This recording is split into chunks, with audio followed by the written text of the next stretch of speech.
শুভ সকাল বন্ধুরা, সবাইকে জানাই আমার অনেক ভালোবাসা, সেই সঙ্গে বড়দের অনেক প্রণাম। আশা করছি তোমরা খুব ভালো আছো আর যে যেখানেই আছো সুস্থ আছো। তোমাদের ভালোবাসায় আমিও অনেক ভালো আছি। আজ আরেকটি নতুন ব্লগে তোমাদেরকে অনেক স্বাগত জানাই।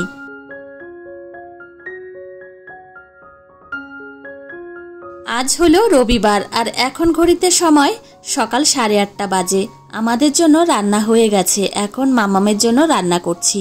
আজকে সকালবেলা আমার মেয়েকে ওটস খাওয়াবো, তার জন্য এদিকে দেখো পরিমাণ মতো ওটস নিয়ে নিয়েছি আর একটু হালকাভাবে ফ্রাই করে নিয়েছি।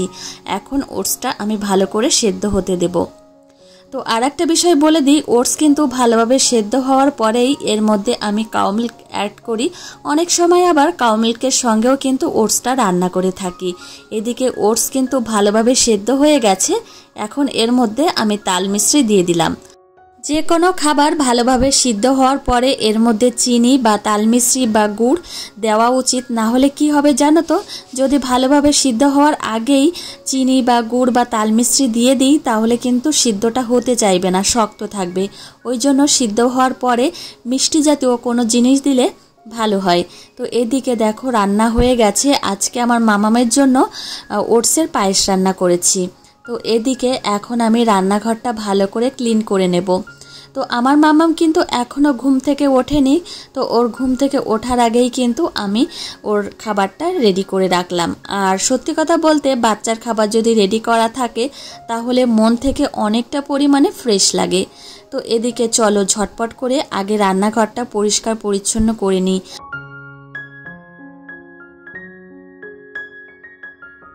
জানো তো, অন্যান্য ঋতুর তুলনায় আমার মনে হয় বর্ষাকালটায় একটু পরিষ্কার পরিচ্ছন্নতা বেশি রাখতে হয়। আর চারিদিকে এত প্যাচপ্যাচে আর স্যাঁতসেঁতে আবহাওয়া একদমই ভালো লাগে না। কিন্তু যেটা একদম নিয়ম সেটা তো হবেই। তো এটা প্রকৃতির নিয়ম, বর্ষাকালে বর্ষা আর গরমের সময় গরম তো পড়বেই। তো এদিকে আমি দেখো এখন মিক্সার মেশিনটা ভালো করে পরিষ্কার করে মেজে ঘষে নিচ্ছি। আর মিক্সার মেশিন কিন্তু পরিষ্কার করতে এইভাবে একটা ব্রাশ ব্যবহার করলে সব থেকে বেশি ভালো হয়। আমি অবশ্য এদিকে দেখো আমি একটু বাসন মাজার সাবান দিয়ে ভালো করে মিক্সার মেশিনটা মুছে পরিষ্কার করছি। আর সকালের দিকে আজকে জানো তো কুলেখাড়া পাতার রস বের করেছিলাম, ওই জন্য না এই মিক্সার মেশিনের গায়ে একদম মেখে গেছে। ওই জন্য ভাবলাম যে রান্নাঘরটা পরিষ্কার করছি এখনই ভালো করে মুছে রাখি। আর সময়ের কাজগুলো সময় যদি গুছিয়ে করা যায় তাহলে কিন্তু অনেকটাই সুবিধা হয়। আর যেহেতু এখনও মাম্মাম ওঠেনি ঘুম থেকে, ওই জন্যই ভাবলাম যে রান্নাঘরটা একদম মনের মতো করে ক্লিন করে নেব। তো বাসন কোসন হয়েছে অনেকগুলো, সেগুলো এখন হাতে হাতে ধুয়েও রাখবো।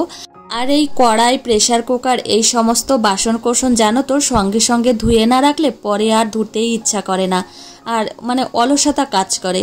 ওই জন্য এখন এই যে মেজে ঘষে ধুয়ে রাখবো। তো যাই হোক, থালা বাসনগুলো তো মাজা ঘষা হয়ে গেছে, এখন আমি এই যে ধুয়ে রাখছি। আর গ্যাস টেবিলগুলো ভালো করে পরিষ্কার করে নিয়েছি, কিন্তু ফ্লোরটা এখনও মোছা হয়নি। ভাবছিলাম যে মুছবো না, কিন্তু ফ্লোরে এত পরিমাণে মাছি, তো ওই জন্য ভাবলাম যে ফ্লোরটা আজকে একটু ভালো করে মুছে রাখবো। আমার জন্মদিন ছিল 25শে জুলাই আর বারটি ছিল বৃহস্পতিবার। তো সেদিন তো বাড়িতে অনেক খাওয়া দাওয়া করলাম।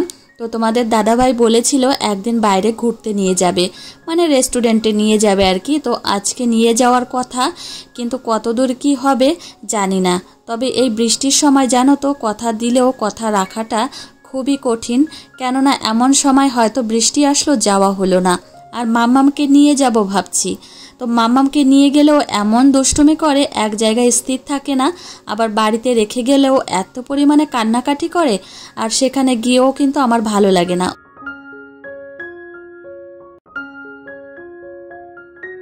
রান্নাঘরটা কিন্তু ভালো করে ক্লিন করে নিয়েছি আর ফ্লোরটা কিন্তু একদমই চকচক হয়ে গেছে। এখন অবশ্য ফ্যান অন করে দেব, শুকিয়ে যাবে। তো এদিকে দেখো ওপরের দিকেও কিন্তু একদম ক্লিন করে নিয়েছি। তো যাই হোক, আমার মেয়েও কিন্তু ঘুম থেকে উঠে গেছে। তো এইদিকে দেখো আমার রান্নাঘরের কাজগুলো সুন্দরভাবে হয়ে গেল। আমার মেয়েও ঘুম থেকে উঠে গেছে, ওর খাবারটাও রেডি করা হয়ে গেছে। ওই জন্য আমার অতটা পরিমাণেও চিন্তা নেই। আর মাম্মামকে এখন আমি হাতে ব্রাশ দিয়েছি, মাম্মাম ব্রাশ করবে। এখন কিন্তু মাম্মাম একা একাই ব্রাশ করতে পারে। তো এই যে একটু বসে রয়েছে তুলসী মঞ্চের ওইখানে। তো এখানে বসে থাকতে ওর খুবই ভালো লাগে, একদম ছোট্টবেলা থেকেই কিন্তু এখানে এসে বসে থাকতো আর এখানে দাঁড়িয়ে থাকতো, তুলসী মঞ্চের যে শুকনো পাতাগুলো পড়তো সেইগুলো পরিষ্কার করতো। তো দেখো এত পরিমাণে মেঘ হয়েছে আকাশে, আর এখন তো সারাদিনে 5-6 বার করে বৃষ্টি হয়ই। আর এই বর্ষার সময় কিন্তু গাছপালাগুলো একদম সবুজে সবুজে ভরে গেছে আর তরতাজা হয়ে উঠেছে, মনে হচ্ছে ওরা কিন্তু হাতে প্রাণ খুঁজে পেয়েছে। এদিকে আমার মাম্মাম কিন্তু এই যে হাঁটা চলা করছে। তো ওর কিন্তু ব্রাশ করা হয়ে গেছে, এখন ওকে আবার চোখ মুখ ধুইয়ে দেব। তো আমাদের বাড়ির উঠানটা কিন্তু অনেকটাই বড়, আর প্রায় 4 ভাগের 3 ভাগই পাকা করা, আর এই জায়গাটা অন্তত মানে কাঁচাই রয়েছে, এটার পাকা করবে না, মানে এই জায়গাটা পাকা করবে না। একটু হাঁটা চলার জন্য একটু মাটিও দরকার আছে। তো মাম্মাম একটু মাটি দিয়ে হাঁটাচলা করে, আর ওকে যখন আমি স্নান করাতে নিয়ে আসি দুপুরবেলায় তখন একটু মাটির উপর ছেড়ে দিই। আর বাচ্চাদের কিন্তু একটু মাটির সঙ্গেও যোগাযোগ রাখা উচিত আমার যেটা মনে হয়। তো এদিকে মাম্মামকে এখন আমি সকালের খাবারটা খাওয়াবো। তো ওটস তো রান্না করে রেখেছি, এখন এই যে মাম্মামকে খাইয়ে দেব। তো ওকে খাওয়ানোর আগে কিন্তু আমি প্রথম 2-3 চামচ জল দিই, তারপর কিন্তু ওকে আমি খাবারটা খাওয়াই। একদম মানে খাবার খাওয়াতে এসেই প্রথমেই আমি খাবারটা দিই না। মামামকে খাওয়াচ্ছি, আর চলো তোমাদের কয়েকটা প্রশ্নের উত্তর দিই।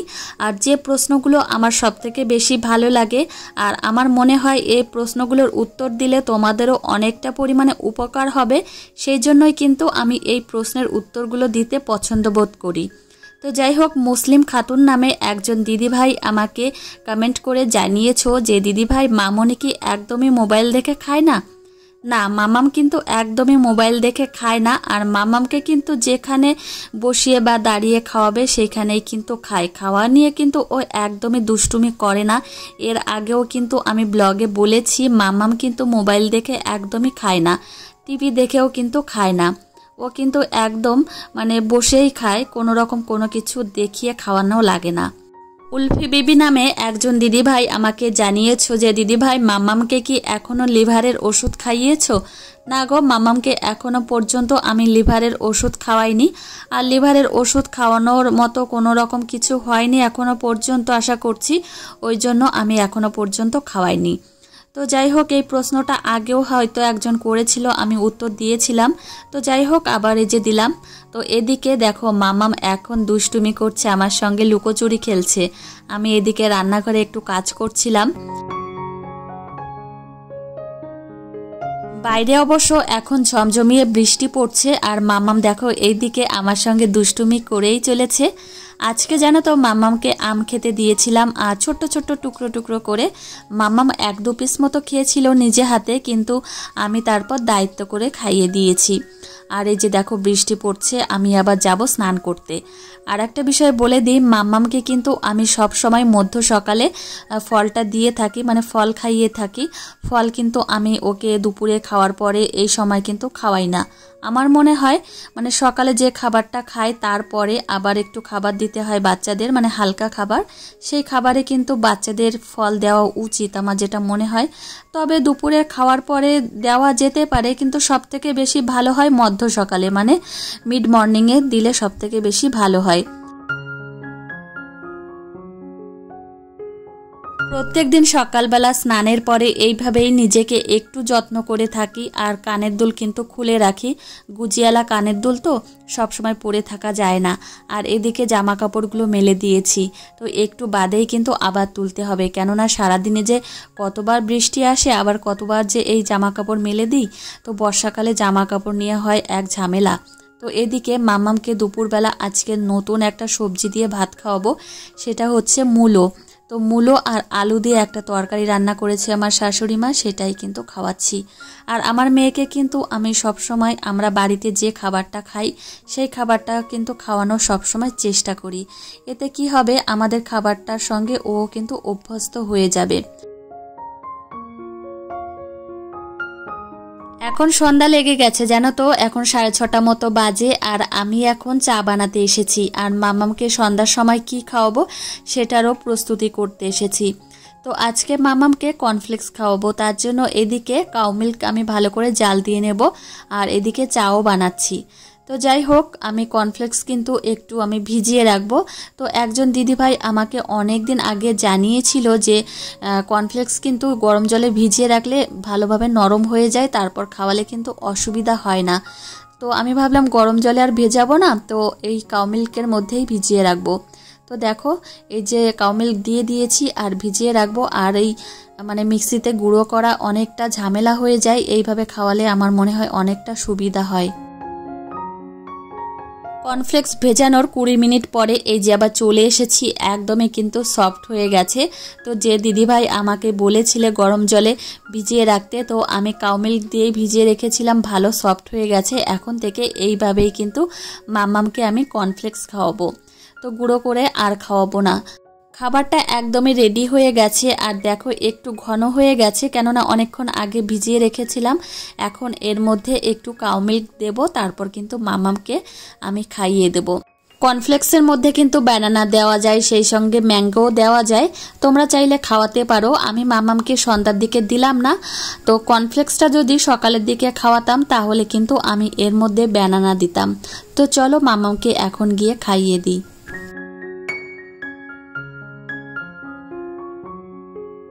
রাতের রান্নাবান্না শেষ করে এদিকে ঘরে এসেছি, এখন কিছু জামা কাপড় নিয়ে বসেছি।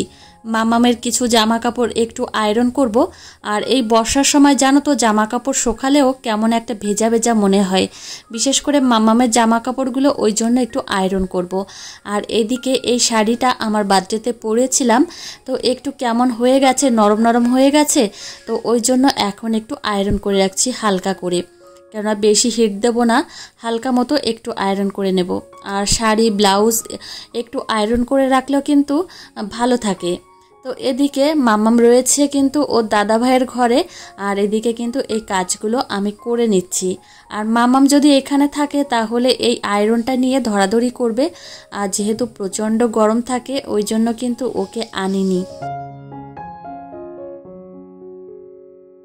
শাড়িটা কিন্তু একদমই নরম হয়েছিল আর কুচকিয়ে ছিল, আয়রন করার পরে কিন্তু একদমই টান টান হয়ে গেছে। আর এদিকে ব্লাউজটাও কিন্তু আয়রন করে নিলাম।